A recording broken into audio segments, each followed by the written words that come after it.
पुरानी पेंशन की बहाली के मुद्दे पर आंदोलित सरकारी कर्मचारियों के व्यापक आंदोलन ने प्रधानमंत्री नरेंद्र मोदी को न सिर्फ झुकने के लिए मजबूर कर दिया है, बल्कि पूरी तरीके से प्रधानमंत्री नरेंद्र मोदी पुरानी पेंशन की बहाली के मुद्दे पर अपना निर्णय वापस भी ले सकते हैं। क्योंकि यूनिफाइड पेंशन स्कीम और एनपीएस को लेकर के सरकारी कर्मचारियों ने इस तरीके का समीकरण तैयार कर दिया कि जिसके नाते से सियासी और सरकारी दोनों समीकरण ध्वस्त होते हुए नजर आ रहे हैं। अब प्रधानमंत्री नरेंद्र मोदी इस पूरे मामले पर बैकफुट पर भी दिख रहे हैं, क्योंकि पुरानी पेंशन की बहाली के मुद्दे पर आंदोलित सरकारी कर्मचारियों ने एनपीएस और यूपीएस के खिलाफ मोर्चा खोल दिया है। और इसी बात को ध्यान में रखते हुए प्रधानमंत्री नरेंद्र मोदी ने एनडीए के घटक दलों की आपात बैठक बुलाई है। और इस बैठक के जरिए प्रधानमंत्री नरेंद्र मोदी सबसे पहले एनडीए के घटक दलों को अपने विश्वास में लेना चाहते हैं, ताकि पुरानी पेंशन की बहाली से लेकर के यूनिफाइड और इसी के साथ नेशनल पेंशन स्कीम पर अपना फैसला स्वतंत्र रूप से ले सकें। और इसी के साथ प्रधानमंत्री नरेंद्र मोदी इस बात पर अहम चर्चा करने वाले हैं कि जिस तरीके से पुरानी पेंशन की बहाली के मुद्दे पर आंदोलित सरकारी कर्मचारियों ने वोट स्ट्राइक करने का फैसला किया है और सीधे तौर पर एनडीए को ध्वस्त करने के लिए सरकारी कर्मचारी वोट स्ट्राइक और वोट की चोट के जरिए सत्ता परिवर्तन करने की कवायद में जुटे हुए हैं। इस आपात बैठक में भी प्रधानमंत्री नरेंद्र मोदी रणनीति और योजना बनाएंगे कि किस तरीके से नेताओं को अपना काम डील करना है, ताकि पुरानी पेंशन की बहाली के मुद्दे पर आंदोलित सरकारी कर्मचारियों के वोट स्ट्राइक का असर बेहद कम हो। और इसलिए प्रधानमंत्री नरेंद्र मोदी ने इस आपात बैठक के जरिए कई रणनीति बनाने का फैसला कर लिया है। सबसे अहम बात है कि आज 5 नवंबर है और 5 नवंबर के बाद से ठीक अगले 6 नवंबर को पहले चरण की वोटिंग होने वाली है। और पहले चरण की वोटिंग में प्रधानमंत्री नरेंद्र मोदी किसी भी तरह की दिक्कत का सामना नहीं करना चाहते हैं, यानी कि वो ये चाहते हैं कि जो एनडीए के दिग्गज चेहरे हैं उनको सीधे तौर पर चुनावी जीत हासिल हो। और इसीलिए प्रधानमंत्री नरेंद्र मोदी ने इस बैठक के जरिए पूरी योजना और रणनीति बनाने का फैसला कर लिया। तब देखना महत्वपूर्ण होगा कि एनडीए के घटक दलों के साथ जो प्रधानमंत्री नरेंद्र मोदी ने बैठक बुलाई है उसमें क्या कुछ और बड़े फैसले लिए जाते हैं। लेकिन इतना तो तय है कि पुरानी पेंशन की बहाली के मुद्दे पर आंदोलित सरकारी कर्मचारियों ने अब अपने आंदोलन के दम पर प्रधानमंत्री नरेंद्र मोदी को बैठकों का दौर आयोजित करने के लिए मजबूर कर दिया है।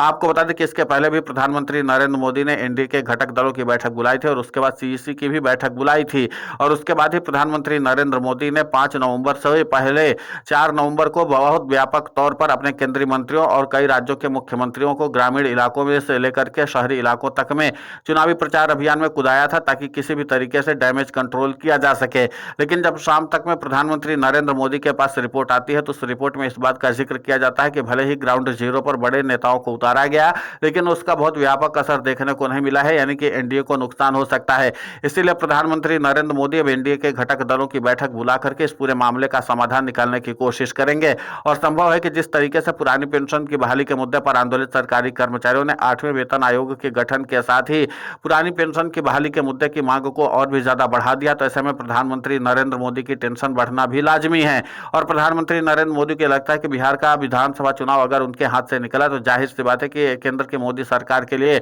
सियासी तौर पर खतरा बढ़ जाएगा और उसको फिर डैमेज कंट्रोल कर पाना प्रधानमंत्री नरेंद्र मोदी के लिए भी मुश्किल हो जाएगा। क्योंकि जाहिर सी बात है कि अगर बिहार में एनडीए की सरकार बिखरती है तो फिर उसके बाद प्रधानमंत्री नरेंद्र मोदी से समर्थन वापस ले लेंगे मुख्यमंत्री नीतीश कुमार। इसीलिए प्रधानमंत्री नरेंद्र मोदी ने इस आपात बैठक को बुलाया है और इस बैठक में कई बड़ी रणनीति बनने की भी कयास जताए जा रहे हैं। लेकिन सबसे महत्वपूर्ण बात है कि पुरानी पेंशन की बहाली के मुद्दे पर आंदोलित सरकारी कर्मचारियों ने जिस तरीके से अपनी अप्रत्याशित सक्रियता बढ़ाई है, उसके नाते से प्रधानमंत्री नरेंद्र मोदी को एक बात अब साफ हो नजर आने लगी कि कहीं पुरानी पेंशन की बहाली के मुद्दे पर आंदोलित सरकारी कर्मचारियों की मोर्चेबंदी पुरानी पेंशन की बहाली के मुद्दे पर अपना निर्णय जो है उनका उसको वापस लेने के लिए मजबूर न कर दें। और इसका समीकरण भी सरकारी कर्मचारी तैयार कर रहे हैं, क्योंकि व्यापक आंदोलन जैसे सरकारी कर्मचारियों का शुरू हो जाएगा। दूसरी अहम बात है कि पुरानी पेंशन की बहाली के मुद्दे पर आंदोलित सरकारी कर्मचारी अगर बिहार में सत्ता परिवर्तन कर देते हैं तो फिर प्रधानमंत्री नरेंद्र मोदी को दोनों ही फैसले वापस लेने पड़ जाएंगे। पहला फैसला है कि यूपीएस और एनपीएस को वापस लेना, और दूसरी सबसे अहम फैसला जो होगा वो ये है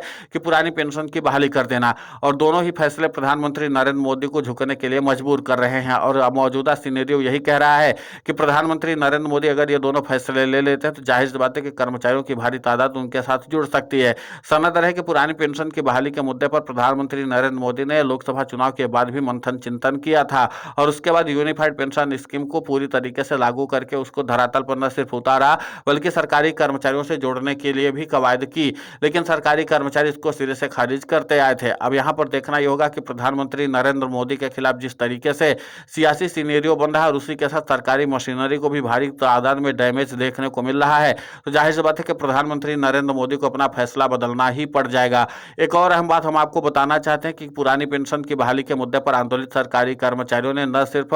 बिहार में झटका देने का फैसला कर लिया है, बल्कि पुरानी पेंशन की बहाली के मुद्दे पर आंदोलित सरकारी कर्मचारी राष्ट्रीय राजधानी दिल्ली में भी बड़ा आंदोलन करके सीधे तौर पर केंद्र की मोदी सरकार को चुनौती देने वाले हैं। और इन्हीं सब चुनौतियों ने प्रधानमंत्री नरेंद्र मोदी की नींद को उड़ा दिया है। इस आपात बैठक में किन किन फैक्टर पर चर्चा होगी, ये तो सबसे अहम बात होगी, लेकिन ओपीएस फैक्टर की चर्चा जरूर होने वाली है। और क्योंकि पुरानी पेंशन की बहाली के मुद्दे पर आंदोलित सरकारी कर्मचारियों ने अपने ओपीएस फैक्टर के जरिए बिहार में जबरदस्त तरीके से सियासी माहौल बना दिया है। अब 24 घंटे बचे हैं बिहार के पहले चरण के मतदान के लिए, और उसके पहले अगर सरकारी कर्मचारियों ने जिस तरीके से ग्राउंड जीरो पर काम किया है और उसका इंपैक्ट भी प्रधानमंत्री नरेंद्र मोदी को देखने को मिल रहा है, तो ऐसे में प्रधानमंत्री नरेंद्र मोदी क्या रणनीति बनाते हैं, ये देखना महत्वपूर्ण होगा। लेकिन सबसे अहम बात यह है कि जिस तरीके से केंद्र की मोदी सरकार अभी तक डंके की चोट में इस बात का ऐलान कर रही थी कि किसी भी हाल में पुरानी पेंशन की बहाली नहीं की जाएगी, अब प्रधानमंत्री नरेंद्र मोदी के रुख भी नरम होते हुए नजर आ रहे हैं। क्योंकि पुरानी पेंशन की बहाली के मुद्दे पर आंदोलित सरकारी कर्मचारियों की मोर्चाबंदी जो है वो बहुत व्यापक रूप लेती चली जा रही है। और यह व्यापक रूप और भी ज्यादा तब बढ़ जाएगा जब प्रधानमंत्री नरेंद्र मोदी को बिहार में एनडीए की हार के तौर पर झटका लगेगा और प्रधानमंत्री नरेंद्र मोदी का यह शिगुफा जो है वो पूरी तरीके से ध्वस्त हो जाएगा। अब देखना महत्वपूर्ण होगा कि जिस तरीके से प्रधानमंत्री नरेंद्र मोदी ने आपात बैठक बुलाने का फैसला किया, और इसमें माना यह जा रहा है कि केंद्रीय मंत्रियों से लेकर के जो एनडीए के घटक दलों के शीर्ष नेता उनको भी बुलाया जाएगा, और इसी के साथ जो पुरानी पेंशन की बहाली के मुद्दे पर आंदोलित सरकारी कर्मचारियों से बातचीत कर रहे हैं पेंशन विभाग के सचिव वी श्रीनिवास को भी शामिल किया जाएगा। इसके अलावा वित्त मंत्री निर्मला सीतारमण, वित्त सचिव के साथ कैबिनेट सचिव टीवी सोमनाथन भी मौजूद रहेंगे, और इन सब की मौजूदगी में ही पुरानी पेंशन की बहाली के मुद्दे पर मंत्रणा की जाएगी। और यह सारी मंत्रणा जाहिर सी बात है कि प्रधानमंत्री नरेंद्र मोदी की योजना के आधार पर ही होगी, क्योंकि सरकारी कर्मचारियों ने बिहार में सत्ता परिवर्तन होने का बिगुल फूंक दिया है। और बिहार के सरकारी कर्मचारियों ने एक और अहम फैक्टर साबित कर दिया कि अब 8वें पे कमीशन की जब बात चल रही, तो उसी के साथ सरकारी कर्मचारियों के लिए अगर ओपीएस की बहाली कर देती है केंद्र की मोदी सरकार, तो फिर जाहिर सी बात है कि सरकारी कर्मचारियों की खुशी दोगुनी हो जाएगी। लेकिन सबसे अहम बात है कि केंद्र की मोदी सरकार की तरफ से इसी बात की जानकारी दी जाती है कि अभी अगर पुरानी पेंशन की बहाली की जाती है सरकारी कर्मचारियों के लिए, तो भारी तादाद में सरकार को आर्थिक बोझ उठाना पड़ जाएगा,